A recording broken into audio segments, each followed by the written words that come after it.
Broadcasting across the nation from the East Coast to the West, keeping you up to date on technology while enjoying a little whiskey on the side, with leading-edge topics, along with special guests, to navigate technology in a segmented, stylized radio program. The information that will make you go,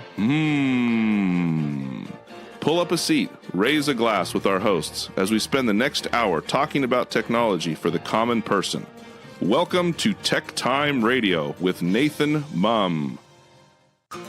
Welcome to TechTime Radio with Nathan Mumm, the show that makes you go, Technology News of the Week, the show for the everyday person, talking about technology, broadcasting across the nation with insightful segments on subjects weeks ahead of the mainstream media. We welcome our radio audience of 35 million listeners to an hour of insightful technology news. I'm Nathan Mumm, your host and technologist with over 30 years of technology expertise.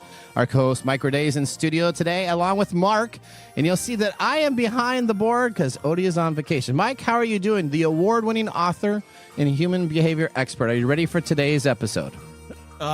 Maybe. Maybe? Yeah. Okay. I'm waiting to see what all kinds of stuff you're going to do back there. Okay. Now we're live streaming during our show on 4 of the most popular platforms, including YouTube, Twitch TV, Facebook, and LinkedIn. We encourage you to visit us online at techtimeradio.com and become a Patreon supporter at patreon.com/TechTime Radio. We are friends from different backgrounds, but we bring our best technology show possible weekly for our family, friends, and fans to enjoy. We're glad to have Odie on vacation. Not really that glad, but hopefully she's enjoying a great time.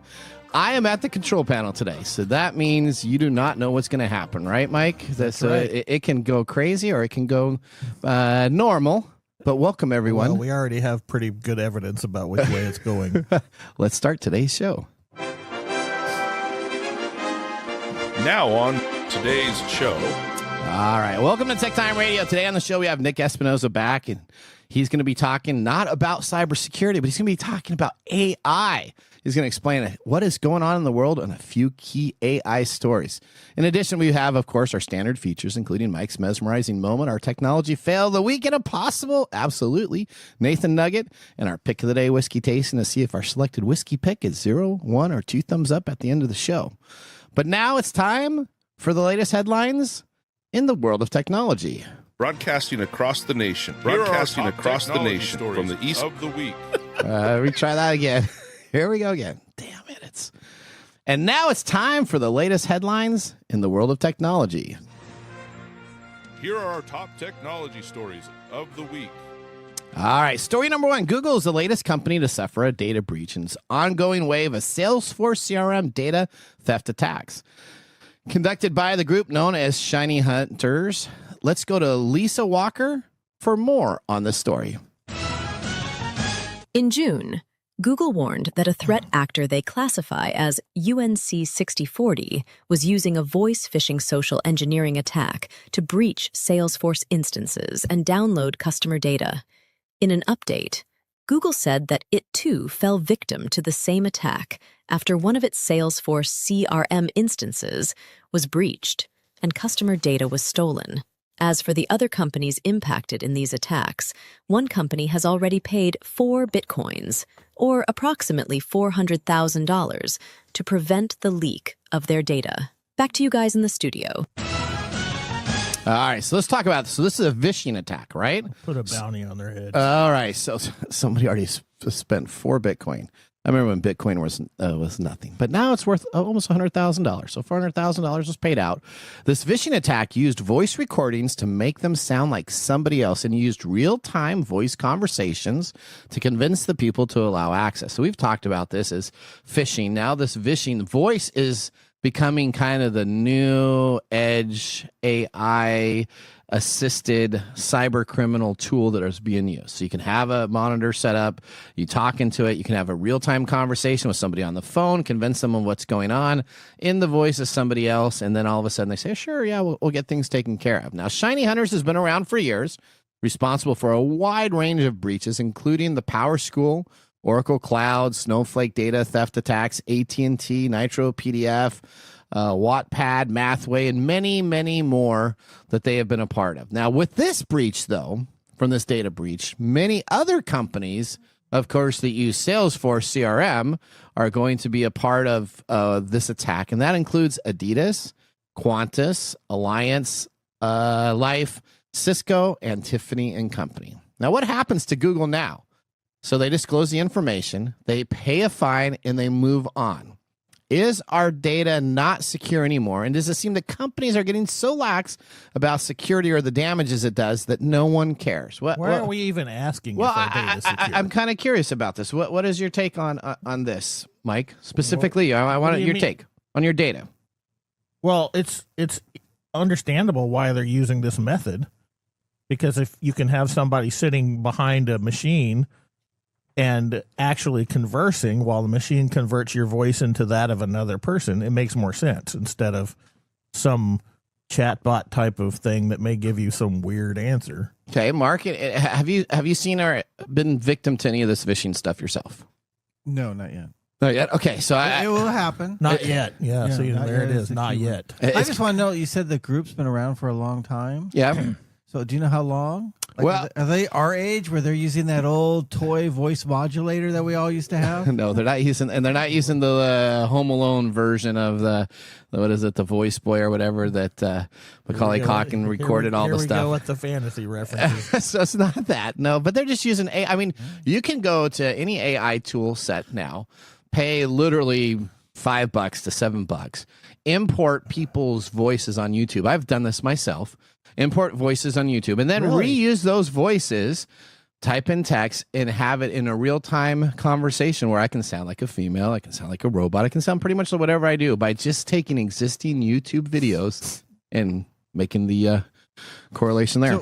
So are they pretending to be like somebody from Salesforce? Because you really wouldn't need a voice modulator. Are they taking voice clips from like the CEO of the company and pretending to be them? So they have done it for local people and security people. The case that I did my deep dive into, they were actually the boss of the employee itself at the help desk service. They called on in, said, hey, I know we don't need to do it this way or this way, but I need to grab this information really quick.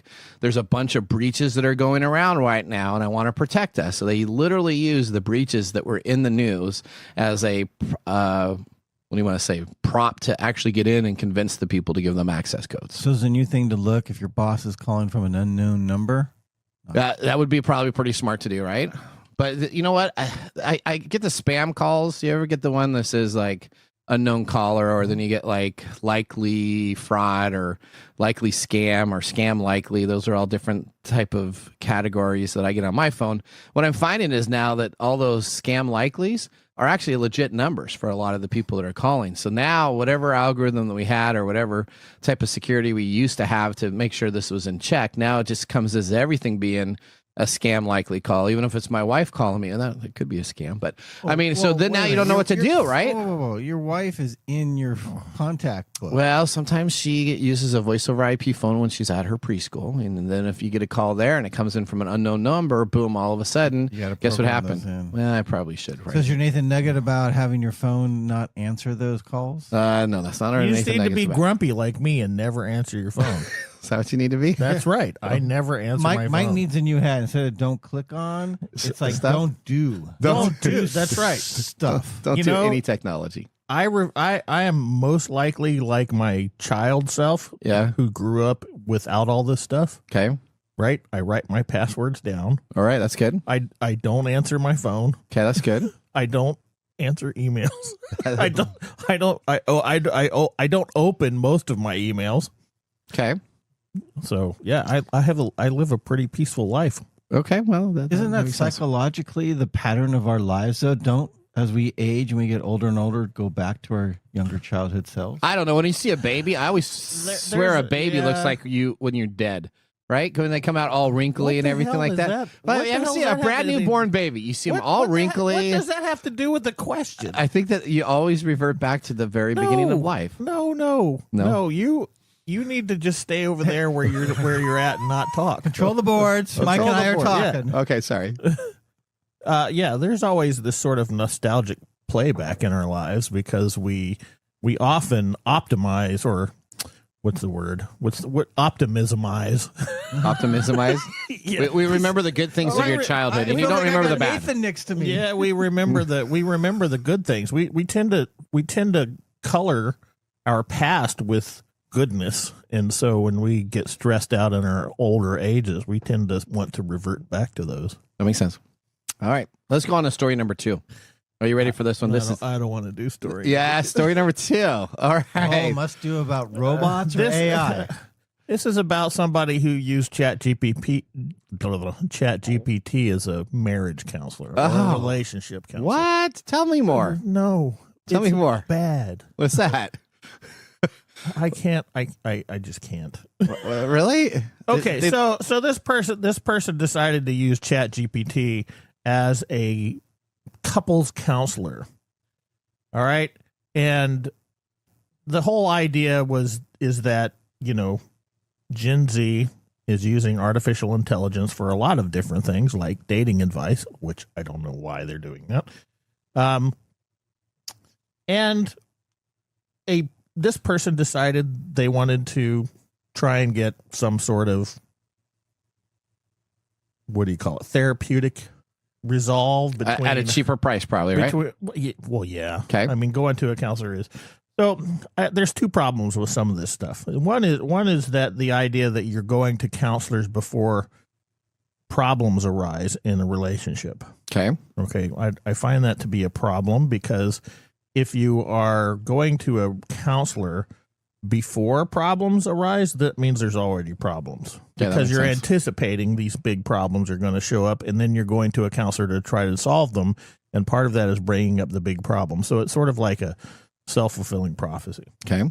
The other one is don't use ChatGPT.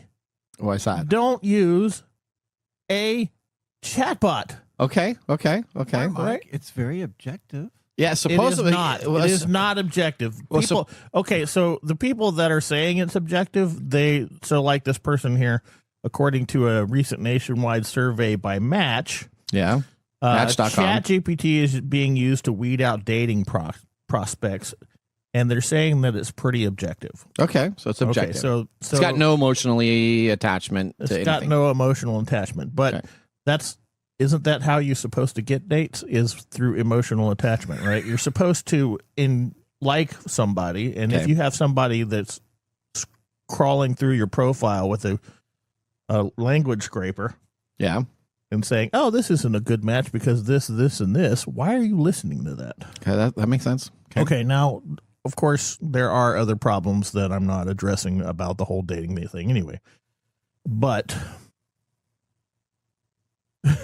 this journalist said she feels like it gives better advice than her friends a lot of the time. Okay, so that kind of makes sense. That could be true. That could be true. I absolutely think that could. Then said better advice than my therapist. Okay, so if ChatGPT is giving you better advice than your therapist, you need to find a new therapist. That's probably. Okay. I think we're on. I think we're on the same pages on that. Okay. What do they say now? The same screen? Yeah, I don't know. So anyway, she decided to immerse herself in this trend, and drawing on the theory that couples should ask or seek therapy before major problems arise. Okay, this is what I talked about earlier. She proposed to her boyfriend of less than 6 months, that they turned to AI chatbot for advice. Okay. Assess the bot's feedback and share the results. Okay. So I want you to learn a term. Yeah. It's called sycophancy. Sycophancy. Sycophancy. Sycophancy. Sycophancy. Okay. Sycophant. You know what a sycophant is? No, not a chance. Sycophant is one of those obsequious people that always agree with you and hold you up and exalt you and are like yes men. Really? Yes. I have never met one of those people in my life. Really? Nathan's definitely not married to one of those. I'm not married to one of those. I'm not sure you're using ChatGPT correctly, because sycophancy is one of the primary problems with AI-driven chatbots. Okay. It means they agree with everything. All right. For example, in this article, they reference a person who had some severe mental illness issues and was using a chatbot. And because the chatbot was so sycophantic or agreeing and uplifting to this person, that person never sought medical attention. Oh, that's not good. Okay. So that's the first problem. So the person who's querying the chatbot is going to get this effect, and the chatbot is naturally going to go with them. Okay, that's not an objective point of view. So the article talks about this and how the person had to go back and restate a question many times in order to get the chatbot to give it something that was objective. And objective is subjective here because we really can't define what objective is when we're looking at it with ourselves. That makes sense. Yep. So this person used this several times, and it just didn't come out. It started blaming the boyfriend for being too emotional, and then it started talking to the person that was making the queries that they were carrying the emotional baggage of two, and so it made the problem worse. Okay, this is not what you need to be doing. So don't use ChatGPT to help you. Okay, so these things we want to pretend like this is some sort of human thing, and it's not. It comes from human things, but it's not a human thing. It doesn't have empathy, for one. It can't empathize with the person it's talking to. Yeah. And it doesn't have human insight. Okay. So it can't sit across from somebody and listen to what they're saying and understand. If they're crying, know that they're emotionally distraught or that's not, empathy. right? No, I'm talking about when they're saying stuff that you have insight that what they're saying is not actually what they're saying, but they're trying to tell you another message by telling you this message, right? Gotcha. It can't do that. Okay. So all it can do is scrape its language model for responses that it thinks you're looking for. And this is not therapeutic. All right. So do not use ChatGPT. Do not use AI for therapeutic reasons. Okay. It will almost always backfire. All right. Good to know. Nathan's going to go do this now. So no. Nathan's already done this. No, I haven't done ChatGPT for any counseling stuff. No, but we've done it with me and you have both played with it with the AI companions. Yes, we because we do test for the show, and so if we'll have a show prep, Mike and I may go off on a tangent later on in that evening, and either we're playing chess or we're doing something else, and we will test these things out to see how it goes, right? And we'll yell at people, and we'll do different things to see how these bots interact, and it's always been. These dating bots are the ones that I love the most. The ones that they try to pretend like they're going to do stuff. That's sycophancy. Yes. So what happened here is that this couple, they said a few times they felt like the ChatGPT gave objective and creative feedback, or offered a valid analysis of their communication styles, but it took a lot of work for them to get there. And it wasn't probably worth the time and effort to get it to where they could have spent time communicating to each other, right? Yeah, so what their conclusion was is that they were going to go back to putting all their time and energy into their human relationships. Oh. See? Very good. That's very good. Very good. Yeah. Very good. Good. So it worked. I guess ChatGPT helped them. Yeah, if we want to say that it's a happy end in Disney taking movie. a gun and shooting yourself in the foot keeps you from playing with guns. Yeah. Okay. Yeah, that worked. All right, we're gonna go on to story number 3. Now, Nintendo clears up Mario's love life. Oh my gosh! By having Princess Peach friend zone him. Now, for over 4 decades, Mario has been risking his life and limb for Princess Peach. Bowser keeps on kidnapping her, and it's up to the Italian plumber to rescue her. Why are we going across dozens of main games, spin-offs, movies, and everything else in between? Mario and Princess Peach have been linked. In some cases, their special bond has been a bit more romantically charged than others. However, after years of anguish, Nintendo has crushed the dream for Mr. Mario. Mario has officially been friend-zoned by Princess Peach. Nintendo released a statement saying, quote, Princess Peach and Mario are good friends to help each other out whenever they can. The message reads... Okay. All right. Look. All right. What's that? Aside from the fact that we're actually talking about this. Most games end with a kiss of death, but this one ends with no kiss at all. Whatever. Okay. Why are we talking about? First off, okay, come on. What does Princess Peach do for Mario? This princess. Well, She just gives him stuff to do, okay. right? Yeah. She gets kidnapped and he has to go rescue. So I guess they're already married. I guess they were What just does she previously. do? What's she do? She says, "Mario, please rescue me." Okay, all right. Right, and then when you go there, is that what the balance of a good and then friendship is all is about? it Toad that's there that says the princess is in another castle, and you keep on going for another and another? Is she secretly involved with Toad or Bowser? I think she probably likes the bad boy because somehow she gets captured all the time. She seems to spend a lot of time with Bowser. I think she's just two-timing Mario. Is that what it is? She's just leading him on. Is that what's going on here? I don't know. That ends. I don't know what Nintendo needs to be bothering with. Well, this is a big deal. Why is this a big deal? Dude, this has got like 14 million hits about this. So I mean, you know what? People are crying in their sleep. They're going to ChatGPT now to ask how they can circum this problem. Here's the thing here. If this is all about friend zoning, Mario needs to stop because he's enabling this chick. So your counseling advice is Mario needs to go on a new adventure. Mario needs to find somebody who's forget Princess Peach. He's going to go somebody else and give him what he desires. Isn't Zelda a gal? Isn't Zelda a gal or Zelda a guy? I have no idea. Is it a girl? Right. So you know what? Mario needs to go after Zelda. Way more to add to the. I thought Zelda and Link were together. Isn't that a thing? I don't know if Zelda I don't even know why we're talking about this, but.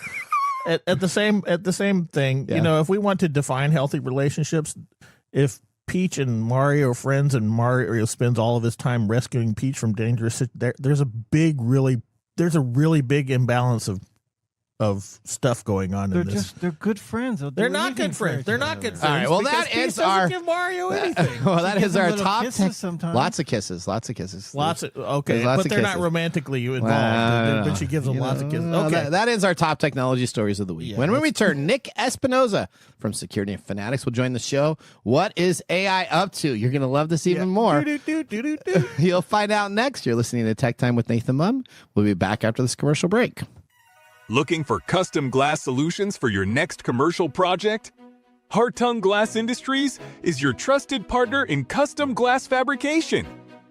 For over 100 years, Hartung has delivered proven manufacturing expertise, comprehensive product offerings, and dependable service and quality. From energy-efficient facades to custom shower doors, we create glass solutions tailored to your project needs.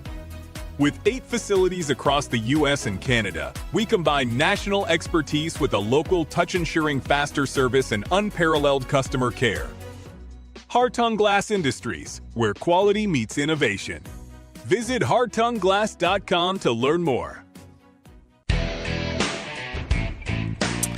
Welcome back to Tech Time with Nathan Mumm. Our weekly show covers the top technology subjects without any political agenda. We verify the facts, and we do it with a sense of humor in less than 60 minutes. And, of course, with a little whiskey on the side. Today, Mark Gregoire, a whiskey connoisseur, is in the studio. Mark, what whiskey are we tasting today? We have brought for you from Whiskey Chris. Okay, Whiskey Chris is up.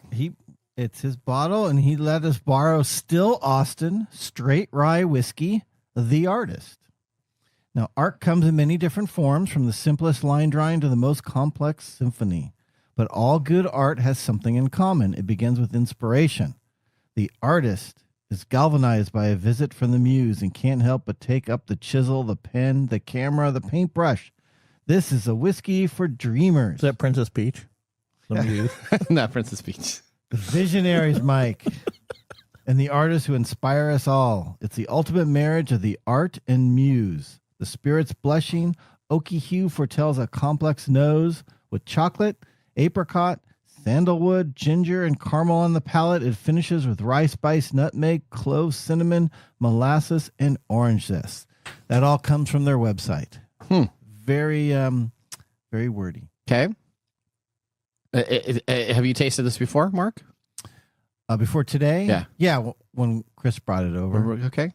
I put it up against, it's a rye. Okay. So let me tell you a little about the bottle. So it's from Still Austin Whiskey Company, which is from Austin, Texas. It's a straight rye, 2 years, 99.6 proof, 100% Texas rye for $45.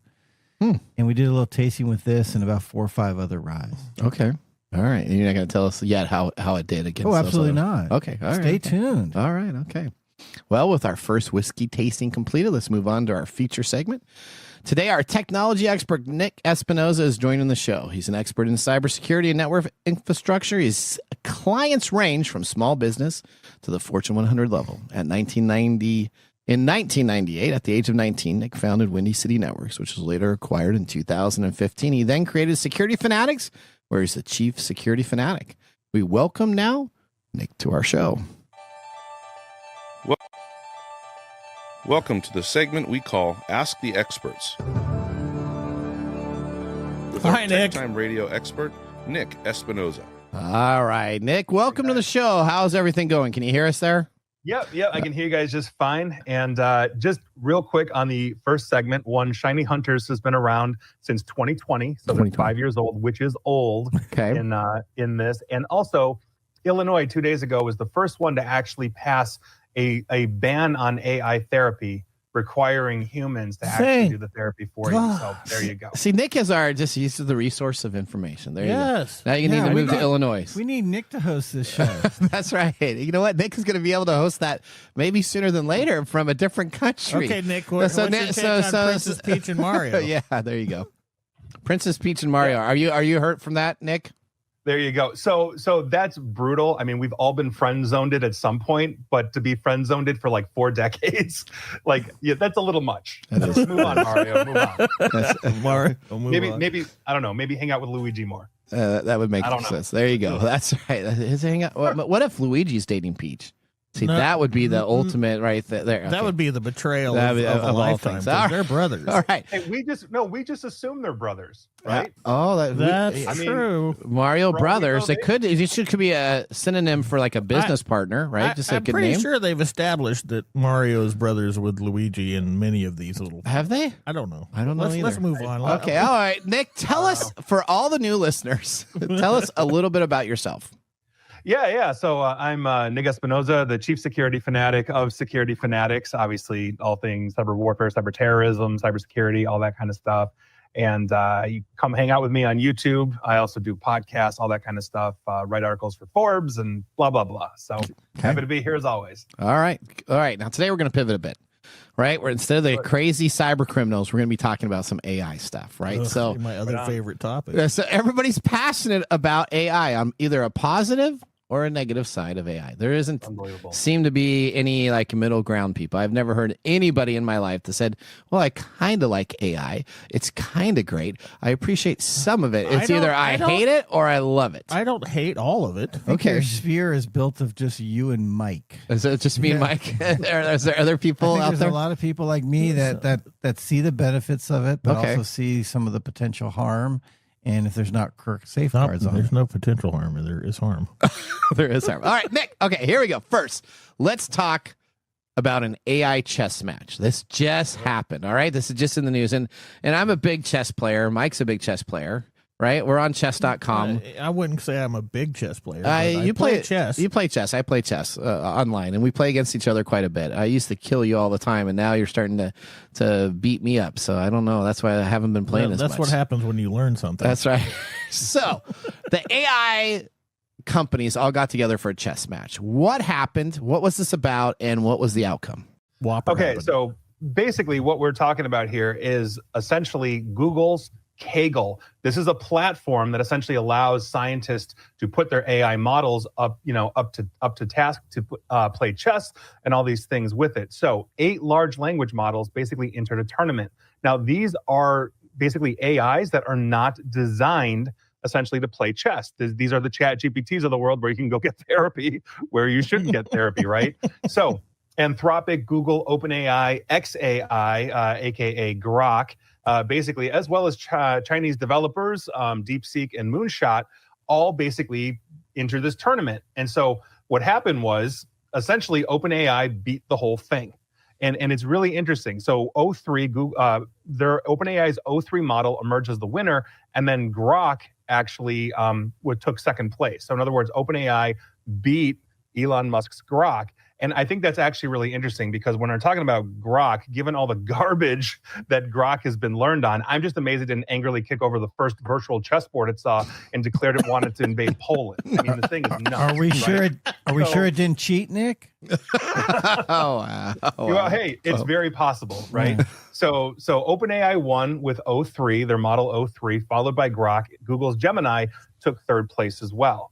And so obviously these things are designed for everyday tasks, not to play chess. So they're still improving on it. And so Grok, for example, that took second place, made a number of errors in the final round of games, including losing his queen or losing its queen repeatedly. The queen, obviously, a very important chess piece, right? Yep. And so here we are. 10 points. But this, go ahead. It's worth 10 points in the chess when you capture. Well, we don't need to know that. Go away. Okay, there he is. Keep on going. Sorry. Stay in your booth. I was just trying to say that that was up to. Oh, never mind. Keep on going. Sorry, Nick. Sorry.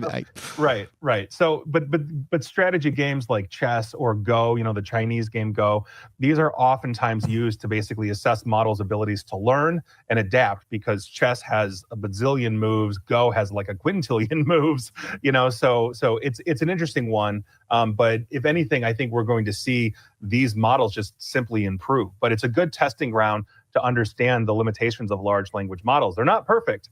Even the new ChatGPT 5 came out. People are asking it weird questions. How many B's are in the word blueberry? And it's saying there are 3. 1 in blue, 2 in berry. Do the math on that. Wow. So we have a ways to go, but they're getting better. Yeah, that's okay. They got to be. They're not perfect. I don't understand. No, they're not. All right, now, but moving on. Now, governments are pushing hard for AI chip backdoors. This is a new thing that's happening here. What is this about, and what security risks would this for the everyday person have to worry about? Yeah. So actually, I think there are pros and cons to this. Okay. But the nutshell is U.S. lawmakers are trying to push NVIDIA, the biggest maker of GPUs and chips out there, to basically grant governments backdoors into these AI chips. And for the record, China is already saying NVIDIA is doing that and letting the government in, right? So obviously, NVIDIA wants to be the dominant supplier in the world, including to China. But obviously, there are risks with that, right? And here's the thing. Chinese chip companies are steadily improving their performance, primarily because they're getting a lot of the intellectual property. We just caught 2 Chinese nationals shipping NVIDIA chips overseas the other day. So this obviously is a huge thing because China is trying to do a homegrown model for AI chips, but they know they're way behind NVIDIA right now. And so I think some of the pros to a backdoor would be things like emergency deactivation and containment of like a rogue AI. The thing wants to go Terminator and you can basically flip a kill switch. That's not too bad. You could also enforce sanctions. So if let's say the Chinese do steal an NVIDIA chip, you might be able to brick the chip, all those kinds of things. So obviously unauthorized repurposing or misuse of this, essentially is one of those things. But I think the cons outweigh the pros here because by virtue of putting in a backdoor, you're basically creating an exploitable vulnerability. And as by default, right? And everybody finds vulnerabilities in the stuff that isn't there. Absolutely. So now all of a sudden you're putting a chip in there that people will specifically target because they know that the whole reason it's set up is to do that. Exactly. Vulnerabilities crop into anything intentionally or otherwise. Like HP Aruba, like the wireless access points, we just found that the engineers at HP had hard-coded a password into all the access points that they had to fix. But now that that's out, if you're not updating your Aruba access points, somebody could pretty much walk into the thing, right? So that is a huge issue. On top of it, it could be viewed as like cyber espionage around the world if they think, oh, well, we're buying NVIDIA chips and, the NSA from the United States has access to this thing. Not to mention ownership rights of buyers. If you're buying something, that's a huge thing. I mean, think about like an Amazon Kindle. If I buy a book there and then Amazon has a falling out with the publisher, they'll just delete the book off my Kindle. They've been caught doing that. But if I buy a physical book, nobody from Amazon's knocking on my door saying, yeah, we want that back and you're not getting your money back, right? So it comes down to a trust thing. So it's a huge thing, not to mention system disruptions if they are exploitable. So I think that it's not a good thing overarchingly, not that I want the Terminators of the world to have no checks against them, but here we are. All right. Yeah, let's have ChatGPT advise them. Let's have Chat. Well, so this gets even better. You're going to like this, Mike. Here we go.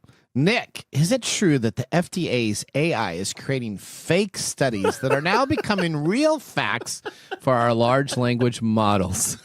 Yes, and this, for the record, is why it is always open bar on TechTime Radio. That's right. Oh, I can't see what bottle that is. Yes, Nick. that's why that's why we drink on this program. There it is. This gentleman, and Mark, I hope you appreciate Oh, it. Glenlivet. 14. Oh, nice. Yeah, there you go. Okay. Very nice. Perfect. Very nice.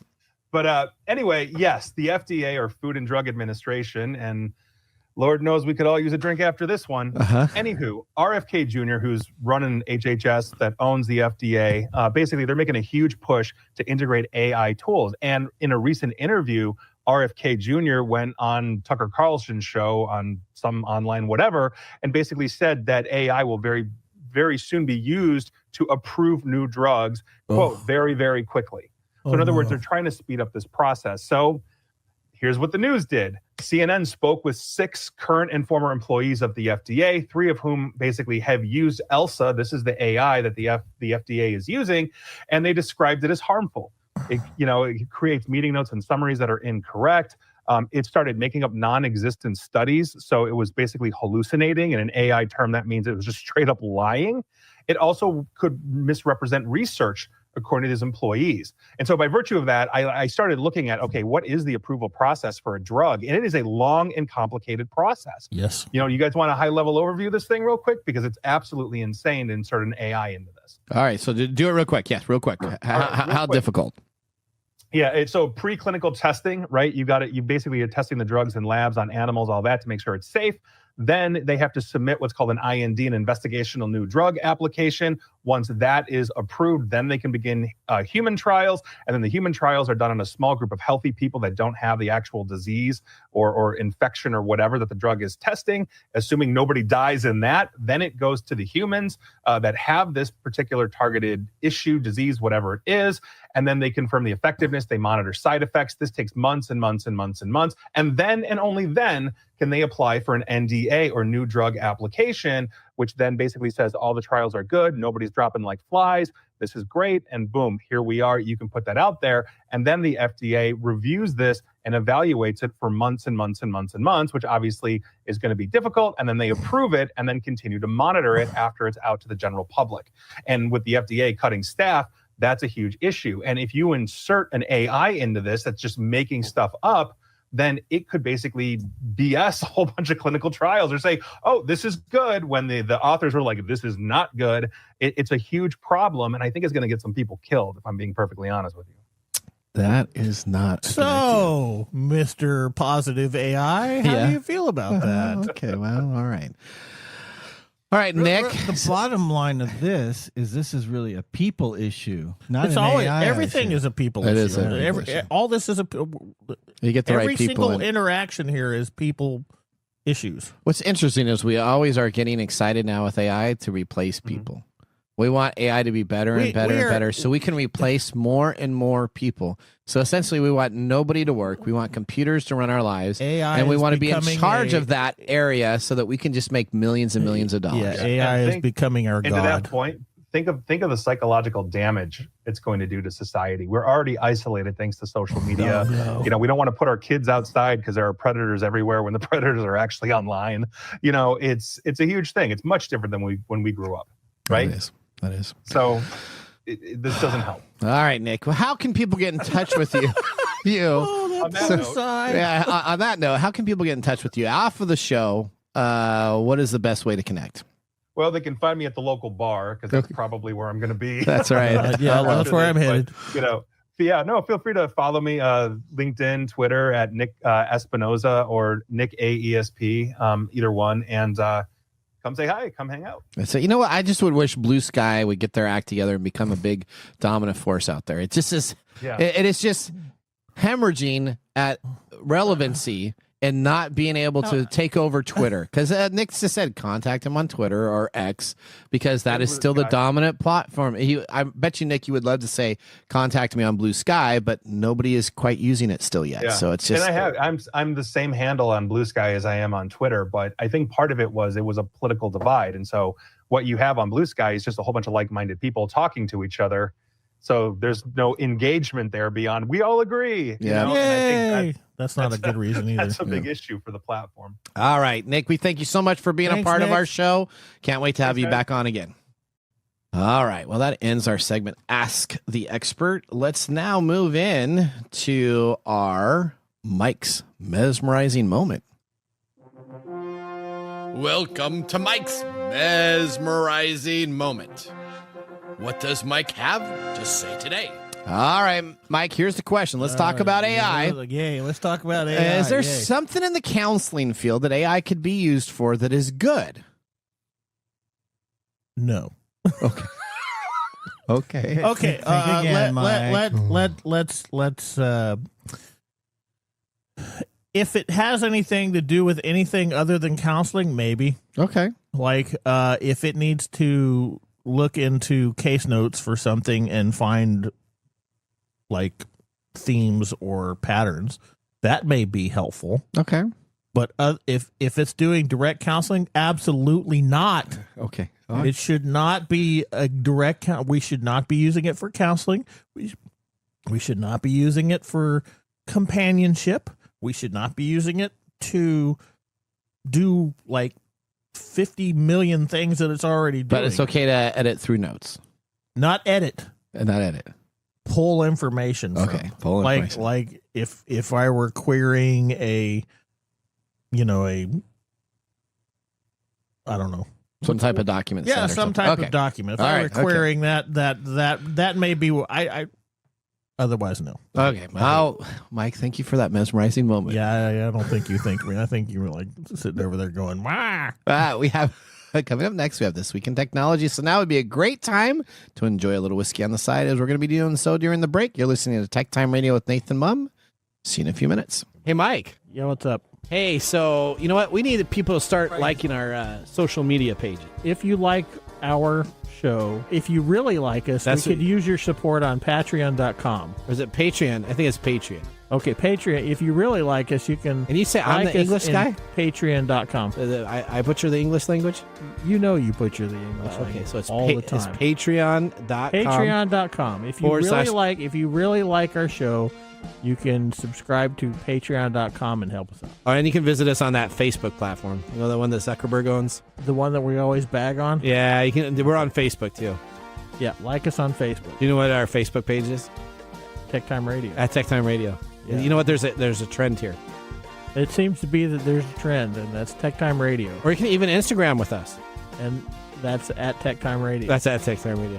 Or you can find us on TikTok. And it's TechTime Radio. It's at TechTime Radio. Like and subscribe to our social media. Like us today. We need you to like us. Like us and subscribe. That's it? That's it. That's that simple. And now, let's look back at this week in technology. All right. We're going back to August 13th, 1993. This is a big date here, Mike. Street Fighter II Turbo Hyper Fighting for the SNES was released. Is that a good thing? That's a great thing. So this was the game that started the revolution of hyper fighting. Now, Capcom released Street Fighter II Turbo, the hyper fighting for the Super NES in the US. The arcade version of Street Fighter II sparked the fighting gaming boom of the 1990s, leading to many other franchises like Mortal Kombat and Virtua Fighter. There's also tons of other knockoffs that have happened since this time. But the Super NES port brought Street Fighter II into the homes and college dorms where students spent hours of countless time battling their friends. Yep. Now, I still own this game, so if anybody's feeling competitive, the battles can continue any time. Now, I play one character. I only play Blanca. That's the only character I know. He's got electricity. Seriously? Yes. And I can last in an arcade with the old version arcade, 25 cents to play. I can last about 16 to 20 minutes on that quarter.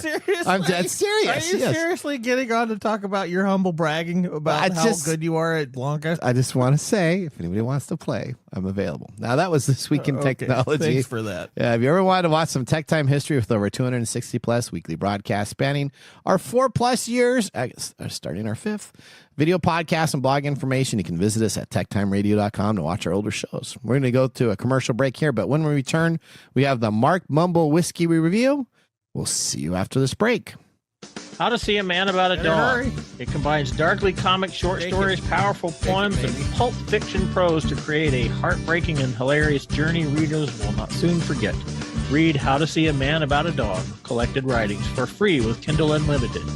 Ebook available on Kindle, print copies available on Amazon the Bookpository, and more.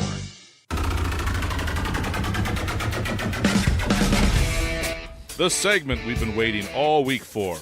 Mark's Whiskey Mumble. All right. Well, at least, Nathan, Yes. in Street Fighter, at least you knew there's no friend zone there. There's no friend zone in Street Fighter. Well, that's true. Yeah. Okay. Yeah.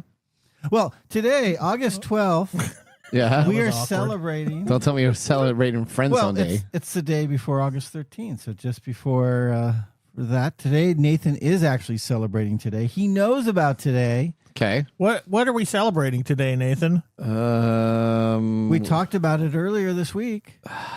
Celebrating Like National Elephant Day or something? No, it wasn't. It was an Elephant Day too. There was a couple other things that we were looking. I come on, that's like 3 days ago memory. That's short term memory is gone. What was it? National Vinyl Record Day. Oh, we did see that. Remember that? We did say that. Vinyl. I have vinyl records. Yeah, I don't remember that at all. You don't remember that? Yeah, Okay. This is the chance for everybody to go old school like Nathan, our audiophile. Okay. Spin music lovers around the world have disagreements on a number of things, but one thing we think everyone can agree on is vinyl records are here to stay. Oh. So now's the time to dust off the old needle and let the music take you away on a cloud of good vibrations. Okay. This is getting more awkward. That sounds by like a the Beach second. Boys song. That is a Beach Boys. There you go. All right. Yeah, Brian Wilson just passed away recently. Oh, did he? Mhm. Oh, I'm sorry to hear that. Now, talking about music, Yeah. it is only fitting we head to Austin, home to one of the most iconic live music scenes in the country. Oh yeah, I've been down there the week before at a Dell conference when they had the big South by Southwest type of deal that they had down there. Tell me more. Is that the same thing or? Well, that's where Still Austin's The Artist Straight Rye Whiskey may hit all the right notes for you. Oh. This is one of the few 100% Texas rye whiskeys, crafted entirely from Texas, grown grains, distilled in-house in Austin, and aged under the intense Texas sun. Each bottle features a custom label painted by a Texas artist, part of Still Austin's ongoing commitment to local artists. Every release in the series celebrates creativity, both in the whiskey and storytelling on the bottle. Wow. Now, Still Austin's The Artist Straight Rye did not leave much of an impression on me. Uh-oh. It didn't leave much of an impression on him either. Well, there's nothing wrong with it. Yeah. It tastes a little youthy and leans heavily on spice without much depth behind it. It reminds me of elevator music. Oh. Perfectly fine in the background and not something I would ever choose to put on. Oh. That said, I'm looking forward to trying more age expressions from them down the road because this one's only 2 years old. Okay. As there's potential for this artist. Are they going to come out with a 4-year and a 7-year and a 10-year type of deal? They do have those. Okay. And you haven't tasted any of those yet? I have not. Whiskey Chris, I believe it was the 8-year that he's had, and he said it was terrific. Okay. Okay. So I have not tasted that myself. All right. But I'm looking forward to it. That sounds good. So are we. And as we all drink, we must drink responsibly. Heaven can wait. Heaven can wait. Okay, Mark, tell us your whiskey and weird pairing. technology are such a great pairing. Like bed knobs and broomsticks. Oh, look at Can you reference this movie? Do you remember that movie? I remember that movie. You remember that movie? Bed knobs and broomsticks. Yeah. The flying bed. Angela Lansbury was in that, I think. Is it Angela Lansbury? So now, it's bed knobs and broomsticks. I didn't do the research. Was that a Disney movie, or was It that was a Disney movie, or was yeah. that the imitation, like Chitty Chitty Bang Bang? Right, that was a knockoff. That wasn't actually a Disney movie, but everybody affiliates it with a Disney movie because it was very high standards. It Wasn't came on Chitty out. Chitty a knockoff of Bed knobs and broomsticks? I think it was. They were kind of. We have to look up the years because they're both flying objects. Yeah, one's the bed and one's the car versus there. All right. Well, you know what? Didn't Disney buy Chitty Chitty Bang Bang? I don't know if they did or not. So Bed Knobs and Broomsticks is a Disney movie. it is a Disney movie. All right. Thanks for that. Well, hopefully our viewers out there can put in the chat and fill us in. Okay, that's right. All right, now let's prepare for our technology fail of the week, brought to you by Elite Executive Services, technology experts to help you out of a technology fail. Congratulations, you're a failure. Oh, I failed, did I? Yes. Did I? Yes. All right, this week our technology fail comes to us from Google, and it's not about the hack that we talked about earlier in the day. This has to all do with their mapping system. Now, this man, who hails from Bragado, a small town west of Buenos Aires, sued. Is that Bragado? Bragado. Okay. Well, okay. Buenos Aires. Buenos Aires. There you go. Buenos Aires. There you go. Sued the internet giant in 2019, claiming it exposed him to ridicule at work and among his neighbors. CBS News has reported this and many others. Now, he argued his privacy was invaded in the 2017 photo capture because he was behind a 6.5-foot wall. The street captured shows the street, the house number, and shows him completely nude in his own private backyard. Now, a recent award came from the Argentinian appellate judges who overruled a lower court decision that stated it was the fault for walking around inappropriate conditions in the garden of his own home that Google needs to pay. Now, Google reportedly argued that a 6.5-foot perimeter wall was not high enough to afford privacy. What? That's the port of the Google report. That must be a high camera they got. That's a fail, yeah. Okay, that's why it's in the fail. But the judge cited Google's policy of blurring faces and other identities like license plates for Street View as evidence. The company knew that it would have a duty to avoid harm to third parties and, in a sense, awarded them in pesos roughly $12,500 in fines. That's it? Yep. So he made $12,000. How much butt is worth? Yeah, so this thing, you're in there naked, and they got your. Well, this is for Google Earth, right? Yeah, So well, no, this is for Google Streets, but it's a part of the Google area. You know that camera that comes running around. Oh, I People know. do a lot of things. I They know. like fall down on the ground.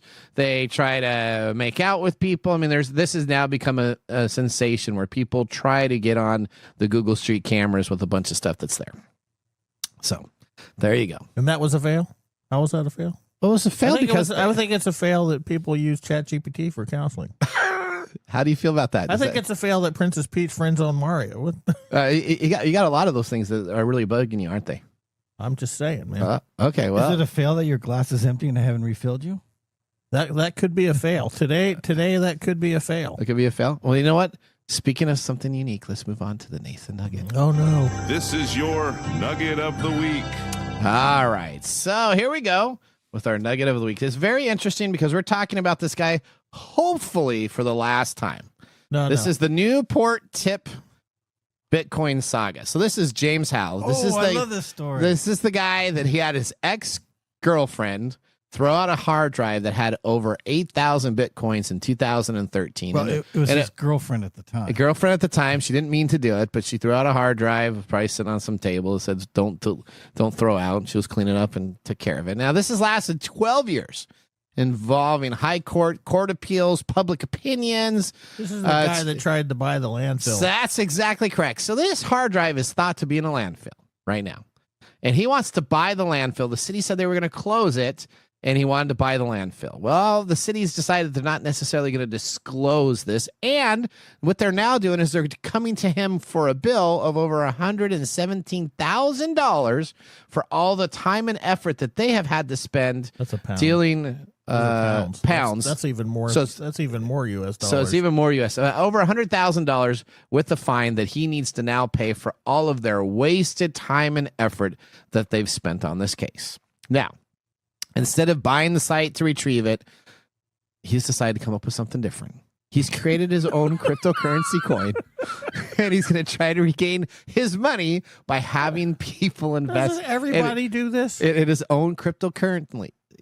So now the move for Mr. Howe describes as a financial coercion in the part where he is actually saying that he's going to use his current wallet as collateral.